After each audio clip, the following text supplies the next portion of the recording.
The Gentleman of the Jungle. Once upon a time, an elephant made a friendship with a man. One day, a heavy thunderstorm broke out. The elephant went to his friend, who had a little hut at the edge of the forest, and said to him, "My dear good man, will you please let me put my trunk inside your hut to keep it out of this torrential rain?" The man, seeing what situation his friend was in, replied, "My dear good elephant, my hut is very small, but there is room for your trunk and myself. Please put your trunk in gently." The elephant thanked his friend, saying, "You have done me a good deed, and one day I shall return your kindness." But what followed? As soon as the elephant put his trunk inside the hut, slowly he pushed his head inside and finally flung the man out in the rain, and then lay down comfortably inside his friend's hut, saying, "My dear good friend, your skin is harder than mine, and as there is not enough room for both of us, you can afford to remain in the rain while I am protecting my delicate skin from the hailstorm." The man, seeing what his friend had done to him, started to grumble. The animals in the nearby forest heard the noise and came to see what was the matter. All stood around listening to the heated argument between the man and his friend, the elephant. In this turmoil, the lion came along roaring and said in a loud voice, "Don't you all know that I am the king of the jungle? How dare anyone disturb the peace of my kingdom?" On hearing this, the elephant, who was one of the high ministers in the jungle kingdom, replied in a soothing voice and said, "My lord, there is no disturbance of the peace in your kingdom. I've only been having a little discussion with my friend here as to the possession of this little hut which your lordship sees me occupying." The lion, who wanted to have peace and tranquillity in his kingdom, replied in a noble voice, saying, "I command my ministers to appoint a commission of inquiry to go thoroughly into this matter and report accordingly." He then turned to the man and said, "You have done well by establishing friendship with my people, especially with the elephant, who is one of my honorable ministers of state. Do not grumble any more. Your hut is not lost to you. Wait until the sitting of my imperial commission, and there you will be given plenty of opportunity to state your case. I am sure that you will be pleased with the findings of the commission." The man was very pleased by these sweet words from the king of the jungle, and innocently waited for his opportunity, in the belief that naturally the hut would be returned to him. The elephant, obeying the command of his master, got busy with other ministers to appoint the commission of inquiry.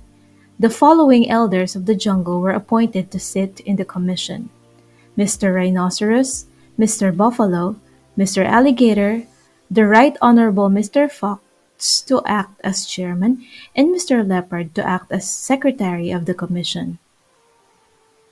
On seeing the personnel, the man protested and asked if it was not necessary to include in this commission a member from his side, but he was told that it was impossible, since no one from his side was well enough educated to understand the intricacy of jungle law. Further, that there was nothing to fear, for the members of the commission were all men of repute for their impartiality in justice, and as they were gentlemen chosen by God to look after the interests of races less adequately endowed with teeth and claws, he might rest assured that they might investigate the matter with the greatest care and report impartially. The commission sat to take the evidence. The Right Honorable Mr. Elephant was first called. He came along with a superior air, brushing his tusks with the sapling which Mrs. Elephant had provided, and in an authoritative voice said, "Gentlemen of the jungle, there is no need for me to waste your invaluable time in relating a story which I am sure you all know. I have always regarded it as my duty to protect the interests of my friends, and this appears to have caused a misunderstanding between myself and my friend here. He invited me to save his hut from being blown away by a hurricane. As the hurricane had gained access owing to the unoccupied space in the hut, I considered it necessary, in my friend's own interests, to turn the undeveloped space to a more economic use by sitting in it myself, a duty which any of you would undoubtedly have performed with equal readiness in similar circumstances. After hearing the Right Honorable Mr. Elephant's conclusive evidence, the commission called Mr. Hyena and the other elders of the jungle, who all supported what Mr. Elephant had said. They then called the man, who began to give his own account of the dispute. But the commission cut him short, saying, "My good man, please confine yourself to relevant issues. We have already heard the circumstances from various unbiased sources. All we wish you to tell us is whether the undeveloped space in your hut was occupied by anyone else before Mr. Elephant assumed his position."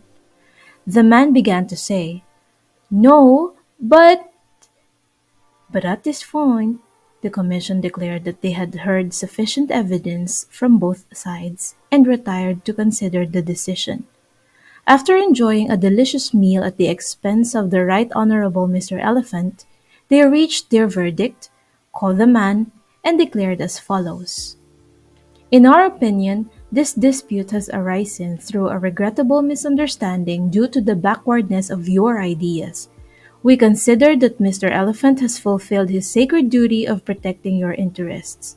As it is clearly for your good that the space should be put to its most economic use, and as you yourself have not reached the stage of expansion which would enable you to fill it, we consider it necessary to arrange a compromise to suit both parties. Mr. Elephant shall continue his occupation of your hut, but we give you permission to look for a site where you can build another hut more suited to your needs, and we will see that you are well protected." The man, having no alternative and fearing that his refusal might expose him to the teeth and claws of members of the commission, did as they suggested. But no sooner had he built another hut than Mr. Rhinoceros charged in with his horn, lowered, and ordered the man to quit. A royal commission was again appointed to look into the matter, and the same finding was given. This procedure was repeated until Mr. Buffalo, Mr. Leopard, Mr. Hyena, and the rest were all accommodated with new huts. Then the man decided that he must adopt an effective method of protection, since commissions of inquiry did not seem to be of any use to him.